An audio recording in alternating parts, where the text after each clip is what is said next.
सेनापती बाळासाहेब ठाकरेंचा विजय असो. आदरणीय शरदचंद्रजी पवार साहेबांचा एकच वादा.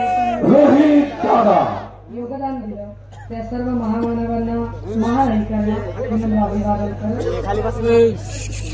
या ज्यांच्यामुळे आपण मोकळा श्वास घेऊ शकतो. अरे बाबा कोण आपण ज्यांच्यामुळे मोकळा श्वास घेऊ शकतो आणि जे आपल्यासाठी या घरसंसारावर तुळशीपत्र ठेवून या देशाच्या सीमा राखत आहेत त्या तमाम वीर जवानांना, त्यांच्या वीर मातांना आणि वीर पत्नींना विनम्र अभिवादन करत ज्यांनी या महाराष्ट्राची सत्ता मत्ता अस्मिता अबाधित ठेवण्यासाठी हा शिवसेनेचा वटवृक्ष वाढवला घडवला त्या वंदनीय बाळासाहेबांना अभिवादन करत मंचावर उपस्थित काँग्रेस, राष्ट्रवादी काँग्रेस, शरदचंद्रजी पवार साहेब, communist party of India, marxist communist party, Aam Aadmi party, Samajwadi party, republican party of India Gavai गट यासोबतच सर्व समविचारी पक्ष संघटनांचे सर्व सन्माननीय मान्यवर पदाधिकारी आणि ज्यांच्या प्रचारार्थ ही सभा संपन्न होत आहे ते कर्जत जामखेडचे लोकप्रिय आमदार सन्माननीय रोहितदादा पवार आणि आपण सर्व भावांनो आणि बहिणींनो, माझ्याकडे मोजून 30 ते 32 मिनिटांचा वेळ आहे. मी प्रयत्न करेन की 32 मिनिटात मला किती आपल्याला सांगता येईल. मी अजिबात आता स्थानिकच्या मुद्द्यांमध्ये पडणार नाही, त्यावरती फार विस्ताराने बोलून झालेलं आहे. त्यामुळे मला काही महत्वाचे मुद्दे फक्त आपल्यासोबत शेअर करायचे आहेत. राजे हो, ही निवडणूक आपल्या सगळ्यांच्यासाठी महत्वाची आहे, अत्यंत महत्वाची आहे. ती यासाठी की या निवडणुकीत एक गोष्ट ठरणार आहे की हा महाराष्ट्र गद्दारांच्या सोबत राहणार आहे की स्वाभिमानी लोकांच्या सोबत राहणार आहे. या निवडणुकीत आपल्याला हे ठरवावं लागेल की आम्हाला आमच्या महाराष्ट्रातल्या लेकीबाळींच्या अब्रूची सुरक्षितता हवी आहे की आम्हाला अत्यंत चिल्लर आणि थिल्लर सवंग वक्तव्य करणारे नेते हवे आहेत. आपल्याला हे ठरवावं लागेल की ही निवडणूक शेतकऱ्यांच्या हमीभावासाठी काही निर्णायक भूमिका घेणाऱ्यांच्या बाजूने उभं राहायचं आहे की शेतकऱ्यांच्या तोंडाला पानं पुसणाऱ्यांच्या बाजूने उभं राहायचं आहे. राजे हो, काही निवडणूक लढायची आहे. मला फक्त एकट्या रोहित पवारांना तुम्ही मतं द्यावीत एवढं अपील, इतकं छोटी गोष्ट सांगण्यासाठी मी आलेली नाही. कारण माझ्यासाठी रोहित पवार यांची सीट ही फक्त एका मतदारसंघातल्या एका आमदाराला निवडून आणणे इतक्या पुरती मर्यादित वाटत नाही, तर माझ्यासाठी ही एक सीट किंबहुना महाराष्ट्रातल्या 228 जागा ज्या महाविकास आघाडी लढत आहे त्यातली प्रत्येक जागा ही इथलं सरकार बदलण्यासाठी गरजेची वाटते. आणि ते बदलण्यासाठी हे सरकार का बदलायचं आहे ते जरा आपण नीट समजून घ्या. दादा हो, एक काळ होता की साधारणतः पोलिसांचा लोकांना धाक असायचा. पोलीस स्टेशनच्या समोरून ट्रिप्सीनं आपण जायचो नाही, पोलीस स्टेशनच्या समोर कुणी दारू पिऊन जायचं नाही, त्याला भीती वाटायची पोलिसांची. एक काळ होता की कधी कुणाचा काटा काढायचाय, खून करायचाय, मारामारी करायची तर लोक कुठेतरी अज्ञात ठिकाणी एखाद्याला मारून टाकतील, कुठेतरी रात्रीच्या अंधारात काहीतरी खून मारामाऱ्या होतील. परंतु आता एक असा काळ आलेला आहे की या काळामध्ये माणसं एकमेकांना फेसबुक लाईव्ह करून मारतात. तुम्ही बघितलं असेल की आमची शिवसेना नेते घोसाळकर यांची हत्या फेसबुक लाईव्ह करून झाली. तुम्ही बघितलं असेल की कल्याणमध्ये गणपत गायकवाड आणि महेश गायकवाड यांच्यातला जो गोळीबार झाला, हा गोळीबार चक्क पोलीस स्टेशनमध्ये पोलिसांच्या समोर झाला. तुम्ही हेही बघितलं असेल की नवरात्रीच्या दिवशी अत्यंत गजबजलेल्या ठिकाणी बाबा सिद्दकी यांची वाय दर्जाची सुरक्षा असताना सुद्धा हत्या झाली. हे असं का होतं? का पोलिसांचा धाक राहत नाही? का पोलिसांची भीती लोकांना वाटत नाहीये? कारण पोलिसांची भीती वाटू नये असं वातावरण सध्या देवेंद्र फडणवीस साहेबांनी करून टाकले. या राज्याला आतापर्यंत सगळ्यात वर्स्ट आणि सगळ्यात फेल नापास गृहमंत्री जर कुणी लाभला असेल तर त्यांचं नाव देवेंद्र फडणवीस आहे. देवेंद्र फडणवीस यांना कुठलंही आंदोलन हाताळता येत नाही. देवेंद्र फडणवीस आंदोलन हाताळण्यापेक्षा आंदोलन चिघळवण्याकडे जास्त भर देतात. अगदी आंतरवली सराटीमध्ये जर मराठा बांधव आरक्षणाच्या आंदोलनासाठी बसलेला असेल तर त्यांच्याशी जाऊन चर्चा करण्यापेक्षा त्यांच्यावर लाठी हल्ला करणे, गोळीबार करणे, अश्रुधूर सोडणे आणि जास्तीत जास्त वातावरण चिघळवणे यावर त्यांचा भर होता. दुसरं आपण जर उदाहरण बघितलं तर कोकणामध्ये बारसू रिफायनरी आंदोलन, आम्हाला बारसूची ही रिफायनरी नको, कारण तिथे रिफायनरी झाली आणि वेस्टेज पाणी जर तुम्ही समुद्रात सोडलं तर समुद्रातली मासळी मरून जाईल, आम्ही सगळ्या मच्छीमारांनी कसं जगायचं असं म्हणून स्थानिकच्या मच्छीमारांनी बारसू रिफायनरीच्या विरोधात आंदोलन केलं. आणि तिथे सुद्धा देवेंद्रजींनी त्या लोकांना बोलण्याच्या ऐवजी म्हाताऱ्या बायकांना ओढून ओढून अक्षरशः काठीचे एवढे दांडे आणि दगड घातले गेले की त्याचे व्हिडिओ अनेक व्हायरल झाले, पण देवेंद्र फडणवीसांना घात घेतला नाही. तिसरी घटना देहू आळंदीच्या ठिकाणी झाली. देहू आळंदीला अनेक वारकरी आलेले होते. या वारकऱ्यांमध्ये काही भटक्या विमुक्तातले वारकरी एकत्रित आले आणि या वारकऱ्यांना समजावून सांगायच्या ऐवजी किंवा त्यांच्याशी बोलायच्या ऐवजी डायरेक्ट वारकऱ्यांवर लाठी हल्ला झाला, आपण सगळ्यांनी बघितला. चौथी गोष्ट बदलापूरमध्ये घडली. बदलापूरमध्ये 3 वर्षाच्या बाळावर बलात्कार झाला. दादा हो, हे नीट समजून घ्या की आपल्या घरात जर 10-5 वर्षाचं लेकरू असेल तर त्याच्या समोर आपण बलात्कार शब्द सुद्धा उच्चारत नाही. आपण त्याच्या समोर या विषयावर कधी चर्चा सुद्धा करत नाही, बोलत नाही आपण त्या लहान लेकराच्या समोर. आणि 3 वर्षाच्या लेकरावर बलात्कार होतो. काय वातावरण आहे? 3 वर्षाच्या बाळाशी कसं बोलायचं मला कळत नव्हतं. ते लेकरू मला सांगतं, माऊ शिवच्या जागी मुंग्या चावल्यासारख्या होता. इकडे परभणी जिल्ह्यामधल्या पाथरी तालुक्यातल्या सोनपेठ त्या गावात 3.5 वर्षाचे एक बाळ, ते बाळ म्हणतं, माऊ ते जे सर होते ना त्यांनी आपल्या आमच्या शाळेच्या मागच्या कर्दळीची पानं तोडून आणली माऊ, आणि 3 दिवस ते मारायचे माऊ मला, आणि इकडे पानं अंतरून मला झोपायला जबरदस्ती करायची माऊ. एवढ्या छोट्या बाळाला नाही ही माणसं सुरक्षितता नाही देऊ शकली. परभणीच्या हिंजवडी पार्क मध्ये 8व्या मजल्यावरून 70 वर्षाच्या आधीला फरफटत खाली ओढत आणला आणि तिला 6व्या मजल्यावर 28 वर्षाच्या माणसाने तिच्यावर बलात्कार केला. गोष्ट कुणालाही कळली नसती. खाली सिक्युरिटी गार्डने सीसीटीव्ही फुटेज बघितला, तो वर पळत जाईपर्यंत आजी बेशुद्ध पडली होती. ज्या राज्यामध्ये 70 वर्षाची आजी सुद्धा सुरक्षित नाही आणि 3 वर्षाचं बाळही सुरक्षित नाही, बरं या लेकरांच्यासाठी आम्ही काही आंदोलन करावे आणि त्यांच्या संबंधाने गुन्हे दाखल व्हावे म्हणून प्रयत्न केले तर सरकार गुन्हे नोंदवून घेत नाही. उदाहरणार्थ अब्दुल सत्तार सारखा माणूस संसद रत्न सुप्रिया सुळेंच्या बद्दल वाह्य भाषा वापरतो. माझ्याबद्दल संभाजीनगरचा एक अत्यंत वाचा बदमाश आमदार शिंदेचा वाचा भाषा वापरतो. गुन्हा अजिबात दाखल झाला नाही. अगदी तीच परिस्थिती इथे पुन्हा होते. बदलापूरच्या 3 वर्षाच्या बाळासाठी मी 7 तास उन्हात बसले, 7 तास उन्हात बसले होते. गुन्हा दाखल झाला नाही. दुसऱ्या दिवशी गुन्हा दाखल झाला, परंतु 2.5 तासाच्या आत त्याचा जामीन झाला. जगणार कसे आहोत आम्ही? काय म्हणजे देवेंद्र फडणवीसांना नेमकं काय सिद्ध करायचं आहे? हे सरकार कधी काळी आम्ही आमचं एक गाणं म्हणायचो, हे राष्ट्र प्रेषितांचे, हे राष्ट्र संतांचे, हे राष्ट्र सुधारकांचे, हे राष्ट्र आमच्यासाठी घडवणाऱ्या महापुरुषांचे, कणखर देशा, राखड देशा, दगडांच्या देशा, हे आम्ही बोलायचो. पण आता काय झालेलं आहे या महाराष्ट्राबद्दल? हे राष्ट्रगुंडांचे, हे राष्ट्र दलालांचे, हे राष्ट्र एजंटांचे, हे राष्ट्र भक्तांचे, हे राष्ट्र बदमाशांनी भरलेल्या बुभुक्षित नजरांचे जगायचं कसं इथं माया भरलेली? काय करायचं? देवेंद्र फडणवीसांना याच्यातली एकही गोष्ट कळत नाही. काय बोलावं याच्यावरती? धमक्या देतात. शेतकऱ्यांच्या संबंधाने ते म्हणत होते की आम्ही 6,000 रुपयापर्यंत सोयाबीनचा भाव देऊ. सोयाबीनचा भाव दिला नाही त्यांनी 6,000 सोयाबीनचा भाव जेव्हा 4800 होता तेव्हा ते 6,000 देऊ म्हणत होते. आता सोयाबीनचा भाव 3100 रुपये आहे. मी कोरडवाहू शेतातलं लेकरू आहे. माझा बाप मेल्यापासून माझी आई एका कोरडवाहू शेतामध्ये काम करते आणि आई सांगते, अगं एकरी बॅगचा आपल्याला उत्पादन खर्च 3300 रुपये झालाय आणि हे भाव म्हणते 3300. सोयाबीन कसं विकायचं सांगा? 3 गज कापसाची आहे. कापसाचा भाव ते म्हणत होते आम्ही 8,000 पर्यंत देऊ, पण कापसाचा भाव वाढवला नाही. मला आनंद आणि अभिमान आहे की सन्माननीय पक्षप्रमुख उद्धव साहेब मुख्यमंत्री असताना पहिल्यांदा इथं सोयाबीनचा भाव 6,000 पर्यंत आणि कापसाचा भाव 12,500 पर्यंत गेला. मला आनंद आणि अभिमान आहे की सन्माननीय पक्षप्रमुख उद्धव साहेब मुख्यमंत्री असताना इथे सरसकट कर्जमाफी आणि 7वारा कोरा फक्त नुसत्या अंगठ्यावरती इथं 7वारा कोरा करून दिला होता. ही गोष्ट फार म्हणजे माझ्याकडे वेळ कमी आहे म्हणून मी फार वेगात सांगायच्या गोष्टी प्रयत्न करते. राजे हो, त्यांनी एक काहीतरी बहीण बिहीण काहीतरी आणलं.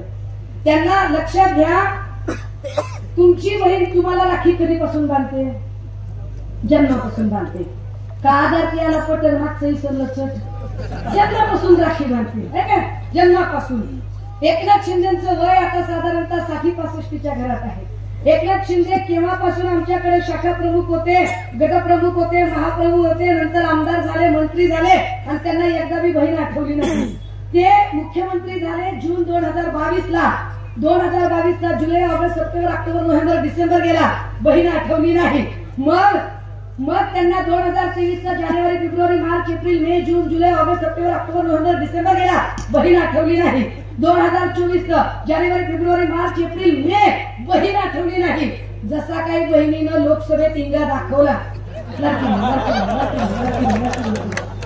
दादा हो, मी ज्या गावच्या बोरी त्या गावच्या बाबी, हे नीट समजून घ्या. मी पण मराठवाड्यातली आहे. इकडे नात्रा जवळ माझं गाव आहे. माझा बाप 30 वर्ष तिकडे सरपंच होता. खूप वर्ष त्यांनी मुंडे साहेबांचे सहकारी म्हणून काम केलं. माझी एक भाऊजाई त्याच भागातली फळ आहे, दुसरी भाऊजाई कांदे आहे, तिसरी भाऊजाई माझी केंद्रीय आहे. आणि ह्या सगळ्या वातावरणामध्ये आमच्याकडची जी हुंडा पद्धत जर बघितली तर वंजाऱ्यांना ढिगाने हुंडा द्यायचा ना. तुम्ही सगळ्यांनी आपल्या बहिणींची लग्न लावून दिली असतील, आपापल्या ऐपतीने तुम्ही लग्न लावून दिलं असेल. कधी तुम्ही 2 लाख खर्च केले असतील, कुणी 5 लाख, कुणी 10 लाख, कुणी वावर विकला असेल, कुणी गहाण टाकला असेल आणि बहिणीला तुम्ही तुमच्या लग्न लावून दिली असतील. काही उपकार केला का? उपकार नाही केला, जगाला नाही केला. जगाची रीत आहे ती तुम्ही केलं. काय त्याच्यात मोठी गोष्ट आहे? तुम्ही बहिणीला मिक्सर दिला, कुकर दिला, टीव्ही दिला, फ्रीज दिला, सोफा दिला, उपकार केला का? जगाची रीत आहे ना.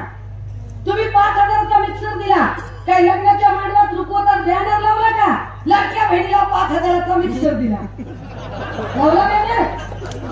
हा, तुम्ही काय बॅनर लावला का? लाडक्या बहिणीला 10 लाख दिलं तुम्ही, लाडक्या बहिणीला 5 तोळे सोनं घातलं, लावला बॅनर तुम्ही? नाही लावला.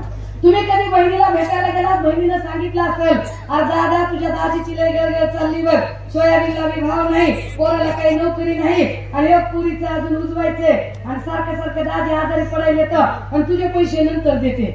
पण जरा पैसे देतोस का? भावानं असे 10-5 हजार रुपये दिले असतील, गुपचूप हातात दिले असतील बहिणीच्या. घातलेलं दादा हो बहिणीच्या हातात पैसे. काय बस स्टँडला येऊन बॅनर लावला का? लाडक्या बहिणीला 10,000 देऊन आलो म्हणून? तुम्ही बहिणीला कधीही बॅनर लावला नाही. का केलं नाही? कारण तुम्हाला बहिणीच्या नात्याचा सन्मान कळतो, तुम्हाला बहिणीचा आदर करायचं कळतं, तुम्हाला तुमच्या बहिणीच्या गरिबीची टिंगल उडवत नाही. तुम्ही भाऊ आहात, त्यामुळे तुम्ही बहिणीला दिलं घेतलेलं काढत नाही. हे बदमाशी लोक बॅनर लावतात कारण यांना बहिणीचं नातं कळत नाही. हे बहिणीच्या आरोग्याच्या मताची वेगळी करतात. यांना जर बहिणीचं नातं कळलं असतं तर ह्यांनी आपल्या बहिणीला दिल्या घेतल्याचं धमकावलं नसतं. ए दादा लाव एक व्हिडिओ, काय म्हणतो तो धनंजय महाडिक कोल्हापूरचा? तो सांगतो की अरे जर ह्या बायका जर तुम्हाला काँग्रेसकडे दिसल्या तर व्हिडिओ रेकॉर्ड करून आणा, मी बघतो. काय बघतो म्हणतो? तो म्हणतो की आम्ही पैसे दिले आणि त्यांच्या मोर्चात जाता का तुम्ही? आणि तू पैसे दिले म्हणजे काय तुझ्या बाप जाते हिस्ट्री दाखवली तुम्ही का? काय देवेंद्र फडणवीसांनी तिकडचा ना? हा लावा आवाज कर.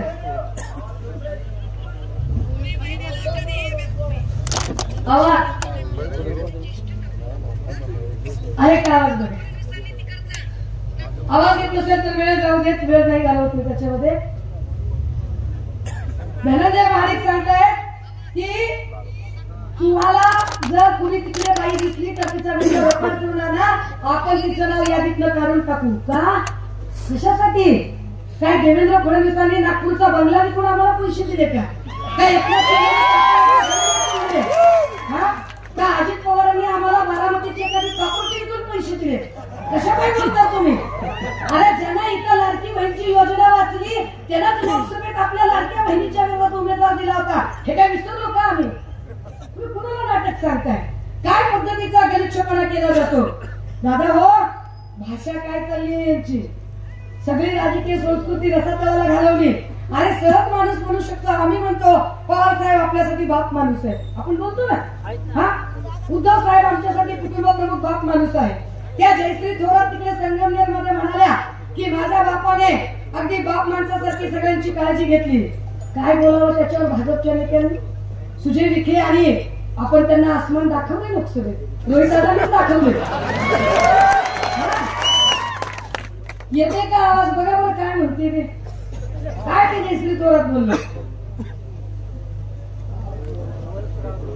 आवाजाचा प्रॉब्लेम होते बोलते. काय म्हणताय? जयश्री थोरातांच्या बद्दल बोलताना वसंतराव देशमुख म्हणतात तिथे ते असं सांगतात की अगं तुझ्या बापाला पोरं कशी झाली ते तर सोड, तुला पोरं कशी झाली ते बी मला माहिती. काय भाषा आहे, काय गलिच्छपद आहे. आपल्या लेकीच्या आपल्या नातीच्या वयाच्या माणसांशी आपण काय पद्धतीने बोलतो. अरे आम्हाला इतका अभिमानाने आम्ही ही गोष्ट सांगू शकतो की मी आदरणीय पवार साहेबांना पहिल्यांदा भेटल्यावर म्हटलं होतं, पवार साहेब आपण मला बोलावून घेतलंय पण मी प्रामाणिकपणे मान्य केलं पाहिजे. साहेब मी चळवळीत असताना आपल्यावर टीका केली. किती आपुलकीने त्या माणसाने सांगावं, देव माणसाने. मला पवार साहेब म्हणतात चळवळीतून तुम्हाला भूमिका मांडायच्या तुम्ही मांडल्या, पण तुमच्यामध्ये बदल करण्याचं धाडस आहे आणि तुमच्यासारख्यांना साथ देणं हे वडीलधारे म्हणून आमचं कर्तव्य आहे. हे आनंद पवार साहेब कुठे? काय पद्धतीची भाषा चालली, काय पद्धतीचं यांचं नाटक चाललंय. गलिच्छ पद्धतीने महापुरुषांचा अपमान करतात. एकनाथ शिंदे तिकडे छत्रपती शिवरायांच्या पायाशी जाऊन खोटी शपथ घेतात. अरे आम्ही 50 वेळा म्हटलं की जो विषय स्टेटचा नाहीच आहे, जो विषय केंद्राचा आहे, तुमची नियत असेल इथे आणि तुम्हाला इंदिरा साली खटल्याच्या नुसार जर ती मर्यादा वाढवायची असेल तर असेंब्लीमध्ये रिझोल्युशन पास करा, केंद्रात पाठवा. केंद्रात तुमचं बहुमत आहे, वाटेल ते सगळे कायदे करता, मग तिथे कायदा का करता येत नाही? दंड नाही त्यांना करायला, पण इथे खोटी शपथ घेतात. हीच सगळी माणसं जे इंदू मिलच्या स्मारकाला 10 वर्षापूर्वी मोदी आले होते आणि म्हणाले की बाबासाहेबांचं स्मारक उभं करायचं आहे. 10 वर्षात एक वीट तिथं उभी केली नाही या लोकांनी. काय म्हणाले चंद्रकांत पाटील की बाबासाहेब आंबेडकरांनी भीक मागून शाळा शिकवली. त्यांनी बाबासाहेबांचा अपमान केला आणि क्षणात त्यांच्या समितीचा राजीनामा देऊन टाकला. महापुरुषांचा अपमान करतात. छत्रपती शिवरायांचा पुतळा काय पद्धतीने पडला आपण बघितलं. जो पुतळा पडला त्याच्यावरती बोलताना एकनाथ शिंदे अत्यंत बेदरकारपणे म्हणतात ताशी 45 किलोमीटर वेगाने वारे वाहत होते. काय तुम्हाला आधी कळत नव्हतं? ताशी 45 किलोमीटर वारं वाहते. काही समुद्रावर पहिल्यांदा ते वारं वाहत होतं. का लक्षात आलं नाही या सगळ्या लोकांना? का यांनी ते नाटक केलं? अरे त्या समुद्रावर एवढी नारळाची झाडं, झाड पडलं नाही सोडा, झाडावरचं नारळ सुद्धा पडलं नाही. छत्रपती शिवराय आमचा आराध्य आहे, आमचा श्वास आहे, आमचा ध्यास आहे. आमच्या धन्यांमधून वाहणारा इथल्या ज्वलंत मराठाच्या पठारावरचा आमचा इतिहास आहे. त्या छत्रपती शिवरायांचा अपमान करायची यांची डेअरिंग होते का? आणि काल परवा मला अजिबात अपेक्षा नाही की पाशा पटेलांनी या पद्धतीने वागावं आणि बोलावं, अजिबात नाही. पाशा पटेलांचं ते वक्तव्य माझ्यासाठी एवढं धक्कादायक आहे. इतक्या गलिच्छ पद्धतीने भर सभेत माणसं बोलू कसं शकतात? अरे आपण आपल्या घरात बसल्यावर सुद्धा जर आपल्या घरात अगदी मुलगा जरी असेल पण तो आपल्यापेक्षा लहान असेल तर त्याच्यासमोर आपण अशी इतकी चिल्लर आणि थिल्लर भाषा करणार नाही.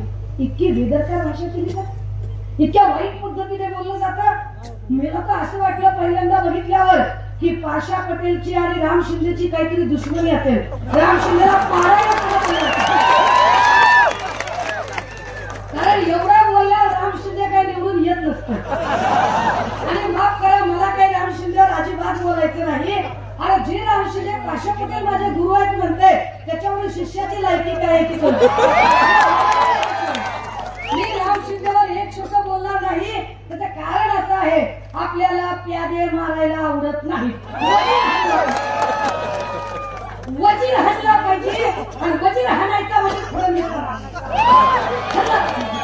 या महाराष्ट्राचं राजकारण, या महाराष्ट्राचा सांस्कृतिक भवताल, या महाराष्ट्राची संस्कृती पाक रसातळाला जर कुणी नेली असेल तर ती देवेंद्र फडणवीसांनी नेली.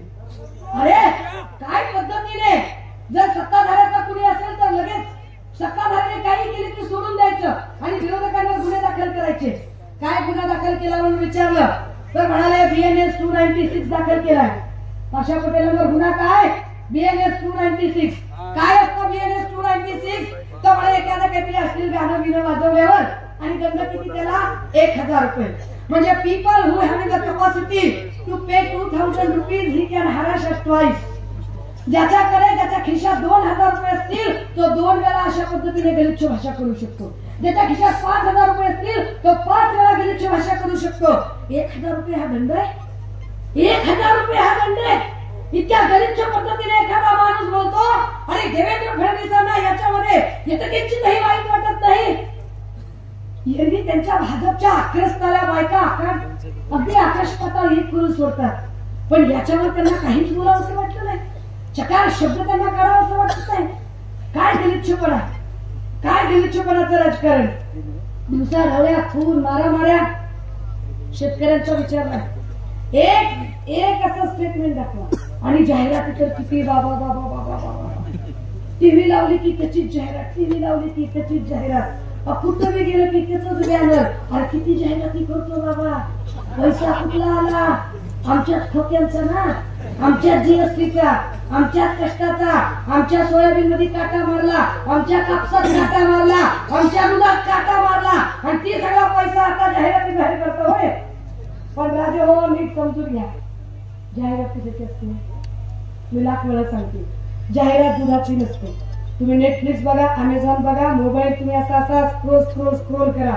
तो स्क्रोल केला ना तुम्ही पिक्चर बघताना, तुम्हाला त्याच्या जाहिरात दुधाची दिसत नाही, तुपाची दिसत नाही, बदामाची दिसत नाही, काजूची दिसत नाही, व्यायामाची नाही, योगकर्माची नाही, पंचकर्माची नाही, कीर्तनाची नाही, अध्यात्माची नाही, कशाची जाहिरात दिसत नाही. जाहिरात कशाची असते? जंगली रमी आओ ना महाराज. जाहिरात कशाची असते? खूप जमेदार जमीन में देंगे 3 लाख आप मैं अवैध पैसे. जाहिरात कशाची असते? बोलो सुबह केसरी. जाहिरात वाईट गोष्टींची असते. दादा हो शिंदे फडणवीस वाईट विचारांचे आहे म्हणून त्यांना जाहिराती कराव्या लागतात. बाटगा अधिक कडवा असतो, ओरिजिनलला बोलायची गरज पडत नाही. राम शिंदे असतील किंवा अजून पुढे असतील, या सगळ्या लोकांच्या लक्षात एक आले की ह्यांनी किती बी लाडका कॉन्ट्रॅक्टर, लाडका दाजी, लाडका मेहुणा, लाडका पाहुणा काही जरी म्हणलं तरी महाराष्ट्रामधलं जर एकूण वातावरण बघितलं आणि कितीही सर्वे काढले तर लाडका नेतृत्व म्हणलं कोण की महाराष्ट्रात 2च नावं पुढे येत आहेत सध्या. एक आदरणीय शरदचंद्रजी पवार साहेब आणि दुसरं सन्माननीय उद्धव बाळासाहेब ठाकरे. मी अत्यंत जबाबदारीने सांगते, आज 22व्या जिल्ह्यात आहे. मी गडचिरोली, भंडारा, गोंदिया, नागपूर, यवतमाळ, हिंगोली, परभणी, लातूर, धाराशिव, अगदी तिकडे धुळे, नाशिक, मिरज, सांगली, कोल्हापूर, सिंधुदुर्ग, रत्नागिरी, चिपळूण या सगळ्या भागातून फिरून आले. खात्रीने सांगते, ह्यांनी टीव्हीवर किती बी जाहिरातीचा रचून लागू देत, अख्ख्या महाराष्ट्राचं ठरलंय वातावरण फिरलंय आणि 23 तारखेला विजयाची तुतारी वाजणार आहे. राजे हो, हे पक्क ठरलंय लोकांचं. कारण लोक यांच्या या सगळ्या गलिच्छ वागण्याला कंटाळले. लोकांना हे गलिच्छ वागणं आता सहन होत नाही. मी एवढं सगळं फिरून आल्यावर माझ्या लक्षात आलं आणि अनेक बुद्धिजीवी सांगतात, पत्रकार सांगतात, खाजगीत बोलतात, ते म्हणतात हे लाडकी बहीण वगैरे काही उपयोगाचं नाही, लाडकी बहीण काही गरज नाहीये. त्याच्यामुळे झालं काय की यांना कटेंगे वटेंगे करावं लागले. काय कटत नाही असलं कुठे होत असते काय? सोयाबीनला भाव द्या, कापसाला भाव द्या, दुधाला भाव द्या, विषय संपला. लेकरांना शिक्षण द्या, गोरगरिबाला जगू द्या, संपलं. कायद्यानं चला, संपलं. हे सगळं लक्षात घ्या दादा हो. कालपर्यंत महाराष्ट्रातल्या गावगाड्यातले लोक गुण्या गोविंदाने राहत होते. इथला मराठा, सारी, माळी, कोळी, तेली, तांबोळी, आतार, बागवान, सुतार, लोहार, कुंभार, रामोशी, बेरड, बेस्तर, भेंडार, घिसारी, कैकारी, पारधी, आराधी, भराडी, गोंधळी, सिक्कलगार, चित्रकथी, माकडवाले, जगवाले, अस्वरवाले, गारवडी, ही सगळ्या जाती धर्माची माणसं 12 बलुतेदार, 18 अलुतेदार सगळी गुण्या गोविंदाने एकत्र नांदत होती. गावगाड्यामध्ये सगळे एकत्र राहत होते. एखाद्या आमच्या मराठा समुदायातल्या माय मंगीला संक्रांतीला सुगड पाहिजे असं ती कुंभाराळीला जायची, सुगड घेऊन यायची. कुंभारातल्या बाईला नवरात्रात माळ पाहिजे असेल ती माळीला जायची, माळ घेऊन यायची. माळीला वाटत असेल की शेताला आऊत झुपायचंय, झोप घ्यायचंय, नांगर घ्यायचंय, ते सुताराकडे जात होतं, झोप घेत होतं, आऊत घेत होतं, नांगर घेत होतं. सगळे कसे एकत्र राहत होते, गुड्या गोविंदाला राहत होते. पण देवेंद्र फडणवीस या माणसाने जाती जातीत विष पेरायचं काम केलं. या माणसाने माणसात माणूस ठेवला नाही. धर्म आणि जातीच्या नावावर वारंवार यांना राजकारण करावं लागतंय. आधी यांनी हिंदू मुस्लिम केलं. त्यांच्या लक्षात आलं की हिंदूही समजदार आहेत, मुसलमानही समजदार आहेत. मग काय करावं? मग त्यांनी मराठा ओबीसी करायला सुरुवात केलं. का करतायत असं? ते असं करतात कारण त्यांना माहिती आहे ते विकासावर बोलू शकत नाही. इथल्या बेरोजगारांना नोकऱ्या दिल्या का नाही त्यावर ते बोलू शकत नाही. शेतमालाला हमीभाव दिला का नाही त्यावर ते बोलू शकत नाही. महिलांच्या सुरक्षेबद्दल बोलू शकत नाहीत. म्हणून जात आणि धर्माच्या नावावर राजकारण करायचं त्यांनी ठरवलं. दादा, तुम्हाला आपण जात आणि धर्म सोयीत करताना बघू, परंतु लोकप्रतिनिधी निवडताना आपल्याला इलेक्ट्रोल मेरिट बनावं लागेल. मी मागे म्हटलं होतं आणि पुन्हा एकदा सांगते, माझा रस्ता चुकला. मी परत कंटाळून वैतागून पुढे निघून गेले होते. हा पुढे तिकडे मी 100-110 किलोमीटर गेले. मी जवळपास 7:30 वाजता माझं आणि रोहितदादांचं बोलणं झालं. म्हटलं दादा येत नाही, आता वैतागले मी, मला चुकीचा पत्ता सांगितला गेलाय, कॉन्टॅक्ट झाला नाही. मी कर्जत समजून निघाले होते आणि मध्येच काहीतरी तुम्ही आता नांदत सांगितलेलं आहे. तेवढे ताई तुम्ही परत या. म्हटलं आता माझं पोचणं होतंय का नाही. एवढ्या रिमोट एरियातनं मी येऊ शकले हेच कर्जत मी आधी बघितलं. हाच भाग मी आधी बघितला. इथं पारधी हत्या झाली होती त्यावेळेला त्या पारधी हत्याकांडासाठी मी आलेली आहे 7-8 वर्षापूर्वी. तेव्हाचा कर्जत जामखेडचा परिसर आणि आत्ताचा कर्जत जामखेडचा परिसर याच्यात जमीन आसमानचा फरक दिसतो. हा बदल दिसतो तो रोहित दादामुळे. ही प्रगती दिसते ती रोहित दादामुळे. कारण रोहित दादांना ज्या पवार साहेबांचं बाळ करू लागलं त्या पवार साहेबांनी विकासाची व्याख्या सांगितली. याच्यातला एकही माणूस प्रकल्पावर बोलू शकत नाही, संस्थात्मक कार्यजाल्यावर बोलू शकत नाही. राम शिंदे, मला आश्चर्य वाटलं त्यांच्यासोबतचे सगळे माणसं ते कोण रालेभात होते, कोण ते काय काय होते आणि सगळे प्राध्यापक होते.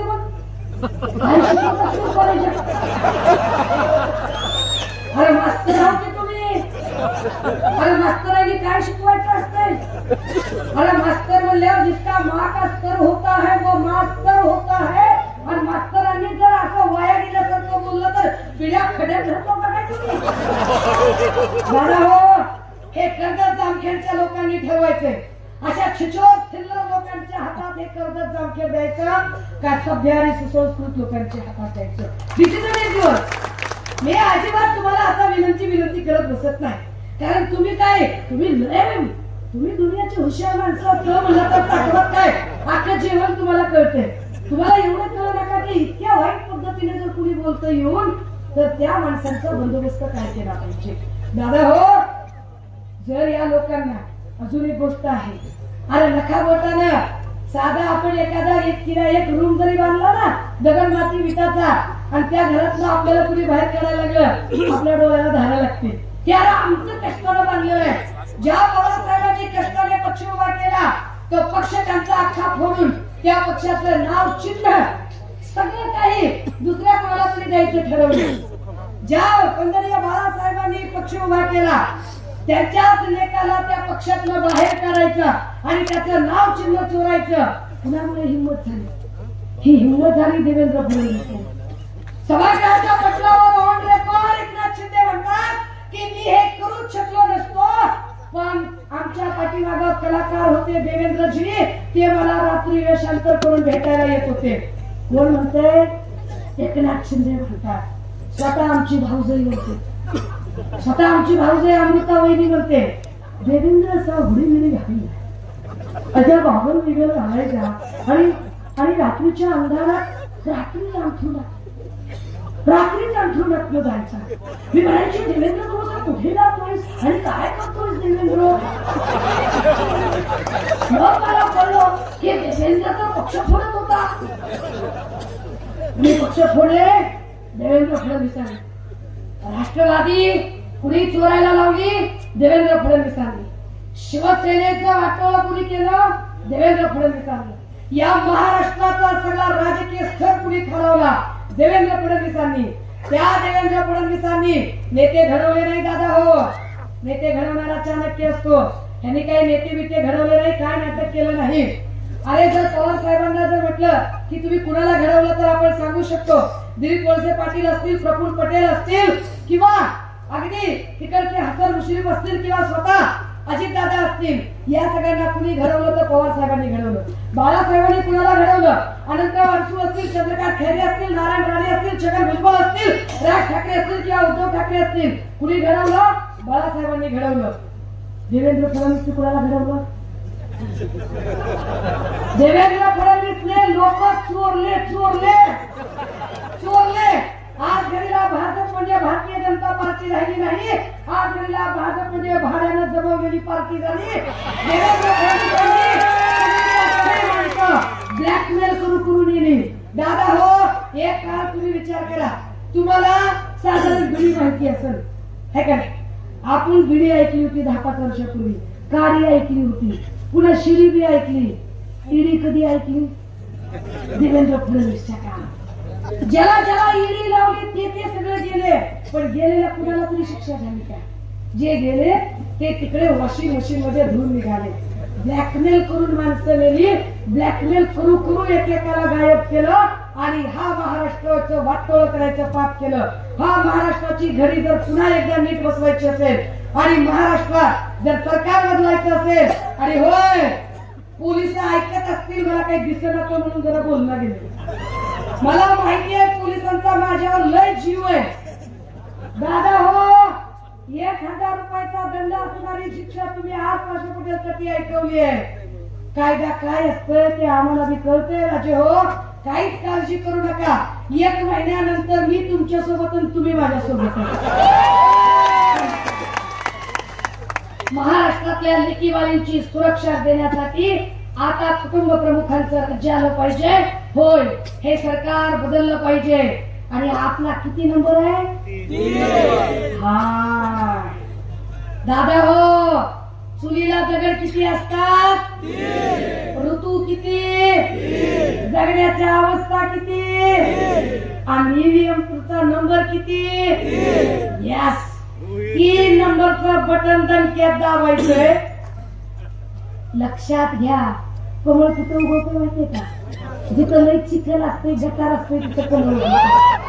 हे जर चिखल कमी करायचा असेल, तुतारी चांगल्या ठिकाणी वाजते, पवित्र ठिकाणी वाजते, मंगल ठिकाणी वाजते. मंगलमय आणि पवित्र वातावरण करायचं असेल तर 3 नंबरचं तुतारी वाजवणाऱ्या माणसाचं बटन दाबावं लागेल. आणि हो, कदाचित रोहित दादाच्या नावाचे डुप्लिकेट उभे करतील, कदाचित चिन्हाला साधर्म्य असणारी चिन्ह देतील. हे माणसं डुप्लिकेट आहेत, ह्याला डुप्लिकेट धंदे सुचतात, ह्याला ओरिजिनल काय सुचत नाही. पण आपण 3 नंबरचं बटन नीट लक्षात ठेवूया. आणि आपली निशाणी काय? काय निशाणी? काय निशाणी? आपलं ठरलंय 23 तारखेला पाशा पटेलला बी आपण गुलाब पाठवू. हे डसिंग बट नॉट डसिंग. आपण हे दणक्यात सांगूया. आणि आता 20 तारखेला कुठलाही गडात किंतु परंतु न आणता या महाराष्ट्राच्या बेटरमेंट साठी एक सज्जन, सुसंस्कृत, सभ्य आणि रोहित दादा पवार यांच्यासारखं एक नेतृत्व पुन्हा एकदा नव्याने निवडून देऊया. चला एका आवाजात आवाज देऊया.